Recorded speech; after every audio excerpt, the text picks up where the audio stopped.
જીરુંનો પાક ઓછો છે, બગાડ થયો છે, બધી વાત સાચી, પણ અત્યારે બજારમાં મંદીનો માહોલ છે. જીરુંના વાયદા બજારમાં હવે તીવ્ર ઘટાડા સાથે કારોબાર થઈ રહ્યા છે. આજની જ વાત કરું તો સોમવારે 13 તારીખે એપ્રિલ મહિનાનો દિવસ છે, ત્યારે 240 રૂપિયા ઘટીને વાયદો 21,490ની સપાટી આવી ગયો છે. ટેકારૂપ સપાટી 21,800 રૂપિયાની હતી. આ લેવલ તૂટ્યું એટલે વધુ ઘટાડો થયો છે. ઉપલા સ્તરેથી મજબૂત રીતે પ્રોફિટ બુકિંગ આવ્યું એ પછી બજાર સતત ઘટતી જાય છે અને સેન્ટિમેન્ટ ઉપર પણ અસર પડી છે. હું તમને ચાર્ટની વાત કરું, વાયદાની વાત નીકળી છે તો ચાર્ટથી સમજીએ પછી તમને હાજર બજારની વાત કરવાનો છું.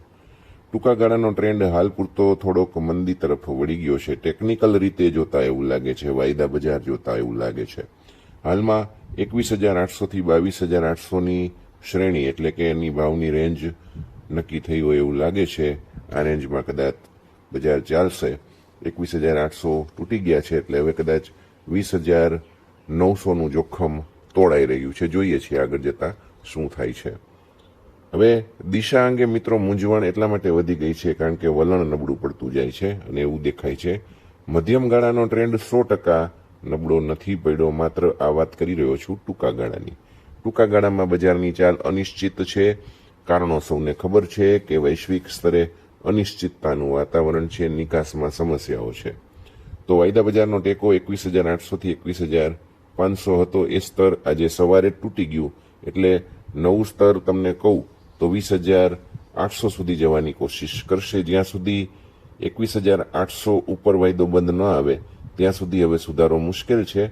પ્રતિકારક સપાટી 22,500 અને 22,800ની રહેશે. 22,800 ઉપર જાય તો ફરીથી 24,200 સુધી જવાની કોશિશ વાયદો કરશે. હાજર બજારની વાત કરું, સોમવારની આખા ગુજરાતની આવક આજે 70,000 ગુણીની થઈ છે. ગયા સોમવારે લાખેક ગુણી આવી હતી કારણ કે વાંચ એન્ડિંગ પછી વેકેશન પછી વ્યવસ્થિત રીતે યાર્ડ ખુલ્યા હતા. આજે 70,000 ગુણીની આવક છે. હું તમને સિંગાપુર ક્વોલિટીની વાત કરું, મશીન ક્લીન 0.5% 4290 રૂપિયામાં 50 રૂપિયા ડાઉન છે. 1%નો ભાવ 4240, એમાં પણ 50 રૂપિયા ડાઉન છે. અને મશીન ક્લીન 2%નો ભાવ 4190, એમાં પણ 50 રૂપિયા ડાઉન છે. અસર એની ઉપર વાયદાની છે કારણ કે વાયદા 240 રૂપિયા ડાઉન છે.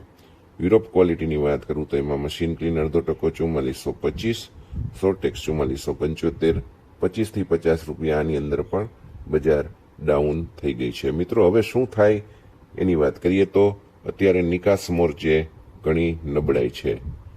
આ એક મુદ્દો છે ઘટાડા માટે. બીજો, આવકો ઘણી છે, સિઝન છે, આવક છે, થવી જોઈએ, પણ સામે પ્રભાવશાળી માગ નથી એટલે કે નિકાસની માગ ઓછી છે. નિકાસમાં ડિમાન્ડ છે પણ મોકલવું એટલા માટે ન પોસાય કારણ કે અત્યારે શિપના ભાડા વધી ગયા છે, શિપિંગ કન્ટેનરોની અછત છે, એની ઉપર જે સરચાર્જ લાગતા હોય છે એ પણ ઘણા મોંઘા થઈ ગયા છે. એટલે બધી રીતે નિકાસમાં ફટકો પડે છે. નિકાસ જે ગયા વર્ષે આ સમયે થતી હતી એના કરતાં અડધી થઈ રહી છે, પણ અત્યારે મુશ્કેલીમાં છે. આવકો છે એટલે વાયદામાં પણ સેન્ટિમેન્ટ બગડ્યું છે અને વાયદામાં વેચવાલી આવે છે એટલે હાજર બજાર દબાય છે. ઊંઝા માર્કેટ યાર્ડનો રિપોર્ટ મને નથી મળ્યો, પણ અત્યારે જો આખા ગુજરાતની આવક જે રીતે 70,000 ગુણીની મળે છે એ જોતા ઊંઝામાં મારા ખ્યાલથી 40-45,000 ગુણીની આવક હોવી જોઈએ, એની આજુબાજુની આવક હોવી જોઈએ. કોઈ ઊંઝાથી હોય તો જરૂરથી કોમેન્ટ કરજો જેથી કરીને બધાને જાણવા મળી શકે. મિત્રો, આ વિડીયોમાં આટલી જ વાત. ફરીથી મળીએ ત્યાં સુધી આપ સૌને જય શ્રી કૃષ્ણ. પણ એટલી વાત યાદ રાખજો, ગભરાટમાં આવીને ક્યારેય વેચતા નહીં. વેચવું હોય તો ઉછાળામાં વેચવાનું.